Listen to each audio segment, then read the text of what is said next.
ये जितने भी पाप होते हैं ना, जितने भी गलत काम होते हैं, हम अपनों के लिए करते हैं। अब ये अपने क्या है, मोह में फंसकर करते हैं ना, कि हमारे बच्चे, हमारी बीवी, हमारे माँ बाप, ये मोह है। इसे समझाने के लिए महापुरुष एक दृष्टांत दिया करते थे। कहते हैं एक आदमी 100 ऊंट लेकर रेगिस्तान में जा रहा है, 100 ऊंट। अब आंधी तूफान शुरू हो गया। उसने अपने सारे ऊंटों को खूंटे से बांधना शुरू किया। उसके पास 99 खूंटे थे, बांध दिया।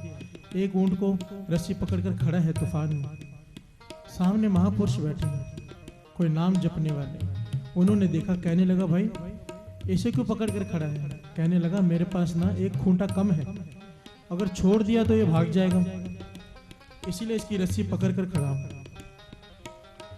महापुरुष मुस्कुराए, कहने लगे, काम कर, ये मूर्ख जानवर है, इसको अक्ल नहीं।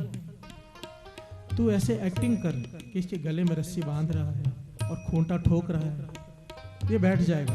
उसने यही किया, ऐसे इशारा किया जैसे रस्सी बांध रहा है उसके गले में, खूंटा ठोकने की एक्टिंग किया, ऊंट बैठ गया। अब सुबह हुई, चलने लगा, सब ऊंटों को खोला, सब खड़े हो गए। इसे उठाए, ये उठे ना, इसे मारे फिर भी ना उठे। महापुरुष सामने बैठ के मुस्कुरा रहे थे, कहने लगे, अरे क्या कर रहा है? वो समझ रहा है कि खूंटे से बंधा हुआ है, अब तू उसे खोलने की एक्टिंग कर, वो कैसे उठेगा? अब वो आदमी ऊंट को खोलने की एक्टिंग कर रहा है, रस्सी खोल रहा है, खूंटा उखाड़ रहा है, ऊंट उठ गया। जैसे ही महापुरुषों ने ये दृश्य देखा, हंसने लगे जोर जोर से। वो आदमी कहने लगा, आपको हंसी किस बात पर आ गई? कहने लगे, जो हाल इस ऊंट का है ना, वही हाल सारी दुनिया का है। कोई रस्सी नहीं है, हम बंधे हुए नहीं हैं, पर मन में रस्सी बांध के रखी है। ये हमारे बच्चे हैं, ये हमारी बीवी है, ये हमारे माता है। अगर मैं नहीं करूंगा तो ये क्या होगा, मैं नहीं करूंगा तो इनका क्या होगा? रस्सी कोई है ही नहीं, मन की रस्सी। वो ऊंट बंधा बैठा है कि मुझे खूंटे से बांधा हुआ है, हम भी सब खूंटे से बंधे हुए हैं। जिसको ये बात समझ में आ जाएगी कि हम अदृश्य रस्सी से बंधे हुए हैं खूंटे में, जैसे वो ऊंट बैठा था, मूर्ख था, हम भी मूर्ख हैं साथ।